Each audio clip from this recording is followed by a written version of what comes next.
Bayangan hidup ideal. Naya membuka dompetnya di bawah lampu kamar kos yang redup. Isi dompet itu hanya selembar uang 100.000 yang harus bertahan sampai akhir pekan. Di ponselnya, notifikasi gaji UMR telah masuk, Rp5.200.000. Angka itu terlihat besar saat tertulis, tapi di pikirannya, ia sudah habis terbagi bahkan sebelum disentuh. Ia mencoba tersenyum di depan kaca kecil yang menempel di dinding kamar, tapi senyum itu seperti dipaksakan oleh keadaan, seperti harapan yang kering di tengah kemiskinan. Setiap pagi ia harus berjuang dengan bas kota yang penuh sesak, berdiri sambil menahan lelah dan lapar. Kadang ia sengaja tidak sarapan agar uang makan siang bisa digeser sedikit untuk beli pulsa atau sabun cuci. Di dalam bas, ia melihat orang-orang dengan seragam rapi dan ponsel mahal, lalu menunduk, menahan rasa iri yang pahit. Ia tidak pernah menginginkan kemewahan, ia hanya ingin bisa hidup tanpa harus menghitung-hitung sisa uang receh untuk makan malam. Di kantor, Naya bekerja seperti mesin. Laporan, rekap data, dan tugas-tugas monoton mengisi waktunya dari jam 9 sampai jam 5. Tapi lebih dari kelelahan fisik, yang melelahkan adalah ketika mendengar rekan kerja membahas liburan ke Bali, brunch di kafe estetik, dan belanja online mingguan. Ia hanya tertawa kecil, menyembunyikan kenyataan bahwa sejak 2 bulan lalu, ia bahkan belum membeli sampo yang biasa, dan kini beralih ke sabun batang murahan. Pulang ke kos, Naya menghela napas panjang. Di meja kecil, ada surat tagihan listrik yang mulai menumpuk.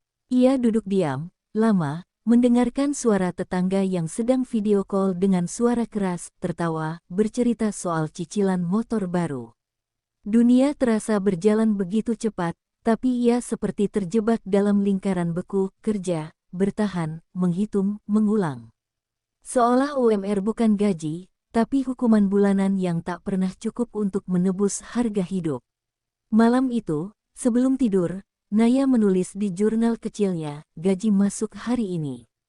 Tapi kenapa rasanya seperti kehilangan, bukan menerima. Hidup yang kupikir akan jadi lebih baik setelah kerja, justru semakin sempit. Tapi aku belum mau menyerah.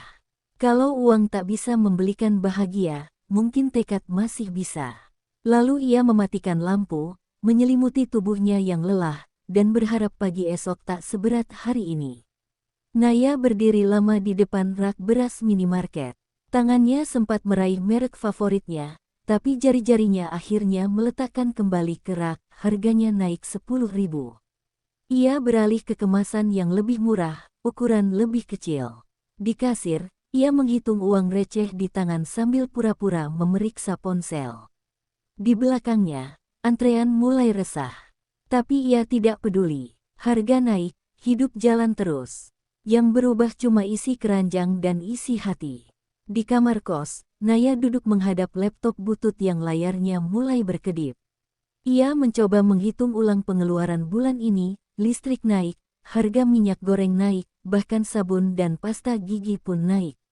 Ia menulis di kertas kecil, gaji naik 300.000, tapi pengeluaran naik 1 juta. Ia menyandarkan kepala ke dinding. Dunia terus bergerak, tapi seperti selalu menjauh darinya. Di kantor, gaji menjadi bahan guyonan.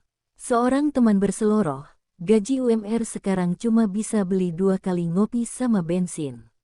Semua tertawa, kecuali Naya. Ia ikut tersenyum, tapi hatinya terasa seperti diiris. Bukan karena leluconnya, tapi karena kebenaran di baliknya. Bagaimana mungkin kerja 8 jam sehari hanya cukup untuk hidup setengah layak? Di akhir pekan, Naya berjalan ke pasar tradisional. Ia membawa tote bag yang mulai usang dan uang pas-pasan. Di sana, ia melihat seorang ibu menawar sayur sambil membawa anak kecil. Wajah sang ibu tampak lelah, tapi senyumnya kuat. Di situ, Naya merasa tidak sendiri. Banyak yang berjuang, banyak yang bertahan.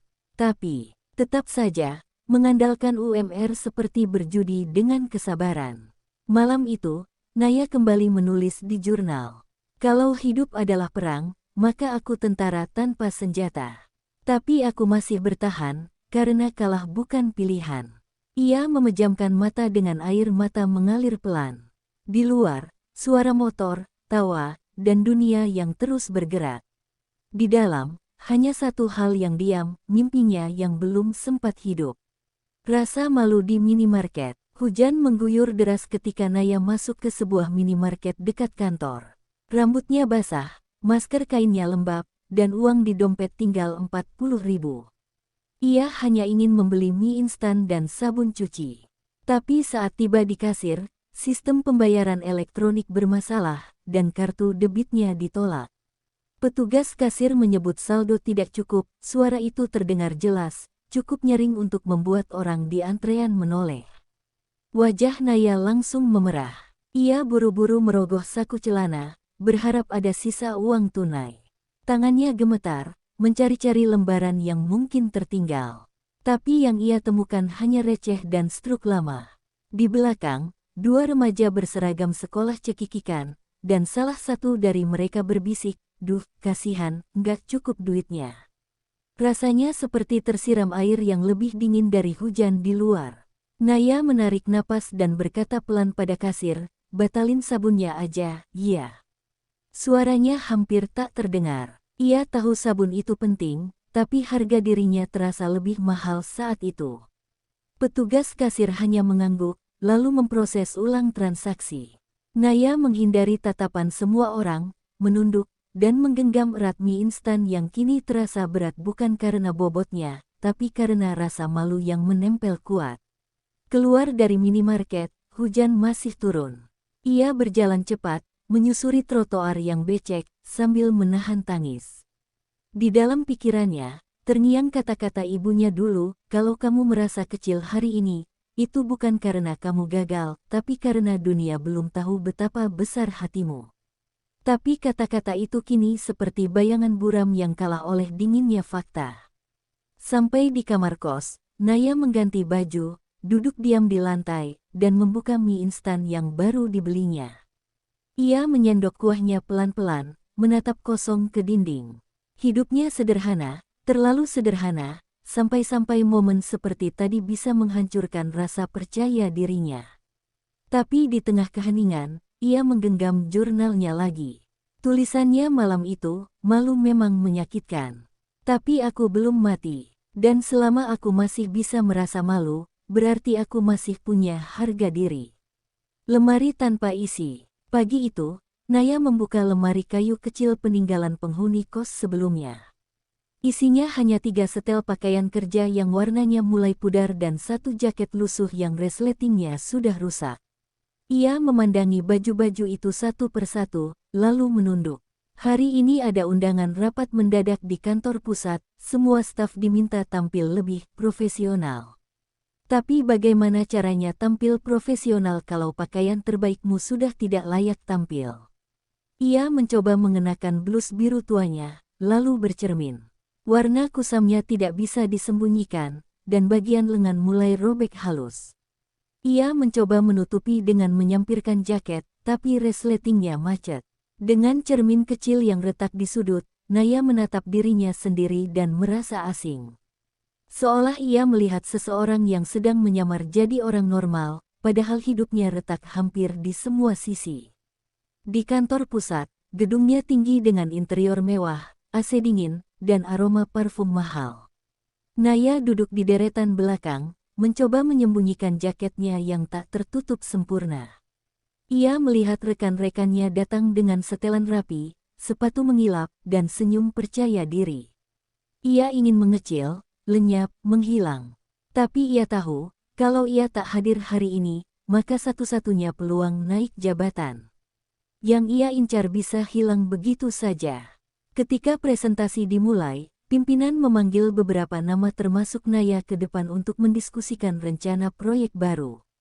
Jantungnya berdetak kencang. Ia berjalan ke depan dengan jaket longgar yang sedikit terbuka di bagian robek. Tatapan beberapa orang terlihat heran.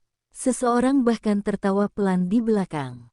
Tapi Naya tetap bicara. Suaranya sempat gemetar, lalu menguat. Ia berbicara dengan hati yang sudah terlalu sering ditertawakan, tapi tak pernah menyerah. Pulang ke kos malam itu, Naya membuka kembali lemari kecilnya. Ia tidak menangis, tidak mengeluh. Ia hanya duduk lama, memandangi kekosongan itu. Lalu, ia berkata lirih, "Aku tidak punya banyak, tapi aku tidak akan diam." Ia meraih kertas dan pena, mulai menulis proposal ide proyek yang tadi ia sampaikan, dengan niat untuk mengirimkannya langsung ke pimpinan esok hari. Ia kalah dalam penampilan, tapi ia belum kalah dalam keberanian. Surat untuk masa depan. Malam itu hujan kembali turun. Deras, seperti ingin menutupi isak tangis yang tak sempat keluar. Di dalam kamar kos yang rembes di sudut langit-langitnya, Naya duduk termenung sambil memeluk lutut. Proposal yang ia kirim pagi tadi belum mendapat balasan. Ponselnya sepi. Dunia seolah diam terhadap perjuangannya. Ia merasa kosong, seperti ruang antara detak dan harap. Tiba-tiba, ponsel berbunyi. Bukan notifikasi balasan email, melainkan pesan dari adiknya di kampung, "Bak, besok sekolah harus bayar uang seragam. Bisa bantu, enggak?" Naya menatap layar lama sekali. Matanya basah. Gaji bulan ini belum cukup untuk hidup sendiri, apalagi menanggung yang lain. Tapi ia tahu, ia tidak bisa berkata tidak. Ia tak sanggup membuat adiknya kehilangan rasa percaya pada satu-satunya orang yang tersisa. Dengan sisa uang yang nyaris habis, Naya pergi ke ATM di seberang jalan malam itu juga. Ia menarik 100.000 terakhir dari rekeningnya, lalu mengirimnya tanpa pesan. Hanya ada satu kalimat yang ia tulis setelahnya, "Jangan bilang ke ibu." Belajar yang rajin. Di trotoar yang basah, ia duduk sebentar, memandangi lampu-lampu kota yang temaram. Di tengah dingin dan sepi, Naya merasa sangat kecil. Tapi juga sangat hidup. Sesampainya di kamar, ia membuka buku catatan tua miliknya. Di halaman belakang, ia mulai menulis surat untuk dirinya sendiri di masa depan.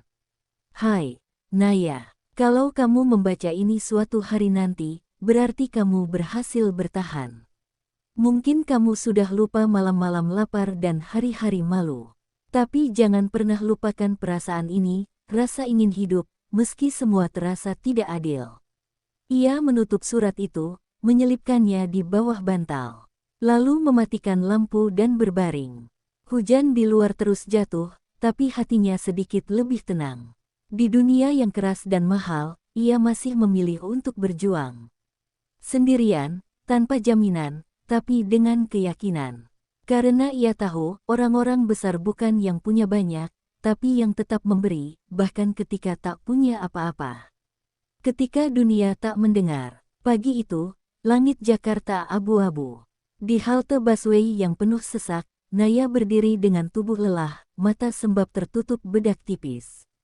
Ia membawa map proposal yang kemarin ditulisnya dengan hati dan harapan. Tapi sejak semalam, tak ada satupun balasan dari atasannya. Seolah suaranya menghilang, tenggelam dalam hiruk-pikuk dunia yang terlalu bising untuk mendengarkan jeritan hati seorang karyawan kecil. Di kantor, ia menatap layar komputer dengan naskah proposal terbuka. Tangannya sempat bergerak untuk mengirim pengingat, tapi ia urungkan. Rasa takut ditolak lebih besar dari keyakinan akan didengar. Sementara di sebelahnya, rekan-rekannya tertawa membicarakan rencana staycation ke Bali. Ia hanya bisa tersenyum, padahal dalam hatinya, ia bahkan tak tahu besok akan makan apa. Saat makan siang, ia duduk di pantry sendirian. Ia membuka bekal seadanya, nasi putih dan telur dadar tipis. Di meja sebelah, dua rekan bicara tentang startup baru yang mendapat pendanaan miliaran. Salah satu dari mereka berkata, kalau nggak bisa jadi founder, ya tetap jadi budak korporat. Kalimat itu menamparkan. Naya menunduk dalam-dalam, merasa tak lebih dari debu di ruang yang terang. Sore menjelang, dan mendung makin berat. Tiba-tiba hujan turun deras. Di luar jendela kantor lantai 15, Naya berdiri menatap keluar, memeluk dirinya sendiri. Untuk sesaat, ia merasa seperti bayangan. Tak terlihat, tak dianggap. Tapi saat itu pula, suara ibunya terngiang, "Nak, hidup bukan soal siapa yang mendengar kamu, tapi soal kamu mau terus bicara meski tak ada yang menyahut." Matanya basah. Malam harinya, di kos yang sepi, Naya menyalakan laptop. Ia membuka email, mengetik satu kalimat pengantar, dan mengirim ulang proposal itu langsung ke direktur utama. Tanpa basa-basi, tanpa berharap banyak. Tapi malam itu, untuk pertama kalinya, ia memilih untuk bicara, meskipun dunia tetap tak mendengar. Satu balasan, 1000 harapan. Malam itu, Naya duduk terpaku di depan ponsel yang terus menyala dengan layar gelap. Detik-detik berlalu begitu lambat, seperti hidupnya yang terhenti di ujung ketidakpastian. Balasan email yang ia kirim kepada direktur utama terasa bagai pintu yang terkunci rapat. Tapi tiba-tiba, dering notifikasi membelah sunyi, sebuah pesan masuk dari alamat yang tak pernah ia harapkan. Dengan tangan gemetar, Naya membuka email itu. Tulisannya singkat, namun berisi harapan, proposal Anda sudah kami terima dan akan kami pertimbangkan. Harap siapkan presentasi minggu depan. Dunia seolah berhenti berputar sesaat, lalu berputar lebih cepat dari sebelumnya. Air matanya jatuh tanpa bisa dicegah. Ia memeluk map proposal seperti harta karun yang baru ditemukan. Keesokan harinya di kantor, suasana berubah. Rekan-rekan yang dulu menertawakannya kini menatap dengan rasa penasaran dan sedikit hormat. Ada bisik-bisik kecil di sudut ruangan tentang Naya yang tiba-tiba naik daun. Tapi Naya tahu, ini baru awal dari perjalanan panjang yang harus ia jalani, bukan kemenangan akhir. Malam harinya, di kamar kos, Naya membuka kembali surat yang ia tulis untuk dirinya sendiri. Ia membaca kembali kata-kata yang dulu menjadi pelipur lara, dan kini menjadi penuntun langkah. Dengan semangat baru yang mengalir dalam darahnya, ia mulai mempersiapkan presentasi. Setiap kalimat dan angka di layar laptopnya adalah hasil perjuangan yang tak mudah. Saat malam semakin larut, Naya menatap langit malam dari jendela kamar.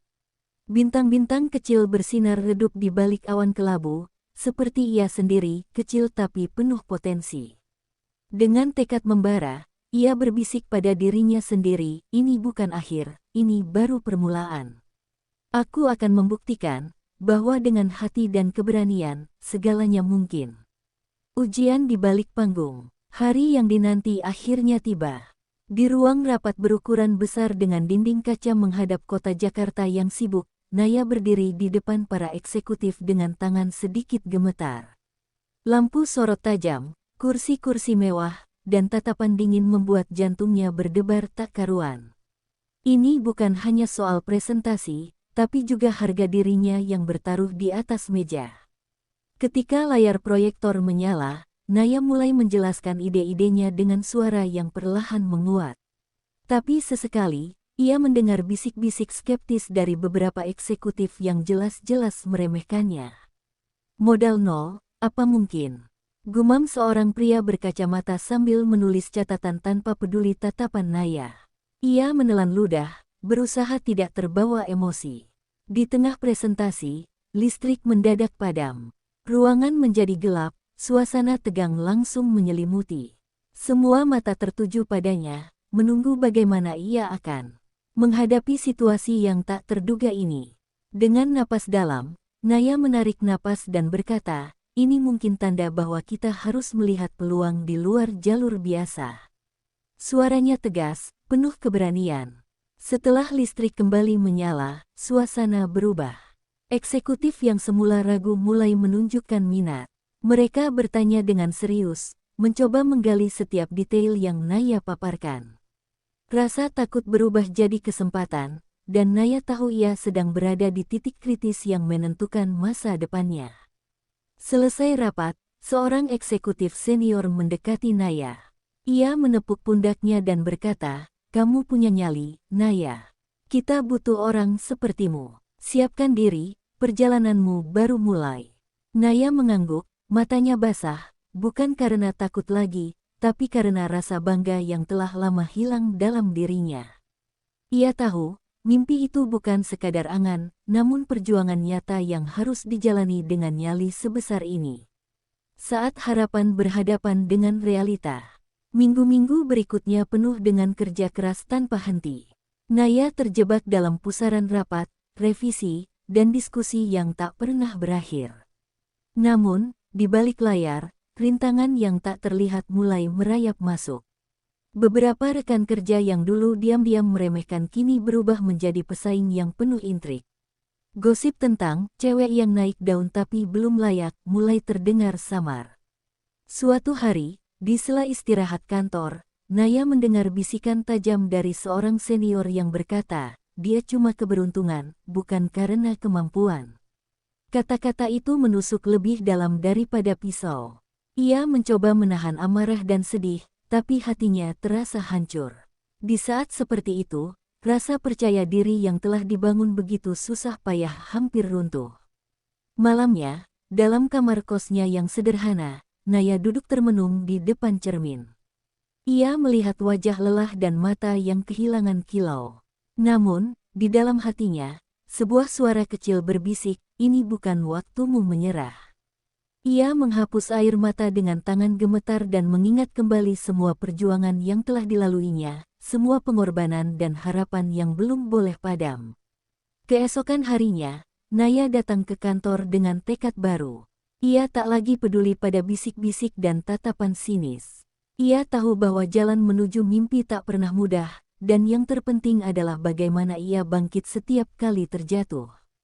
Di ruang rapat, ia menghadapi tatapan penuh tantangan dengan kepala tegak dan hati penuh keberanian. Pada akhirnya, Naya berhasil meyakinkan tim atas idenya lewat bukti kerja nyata dan data yang kuat. Perlahan, ia mulai mendapatkan tempat dan kepercayaan yang sebelumnya diragukan. Tapi lebih dari itu, ia belajar bahwa kemenangan terbesar bukan dari diterima orang lain, tapi dari keberanian menerima diri sendiri dengan segala kekurangan dan kelebihannya. Titik balik dan cahaya baru. Waktu terus bergulir, membawa Naya ke babak yang tak pernah ia bayangkan.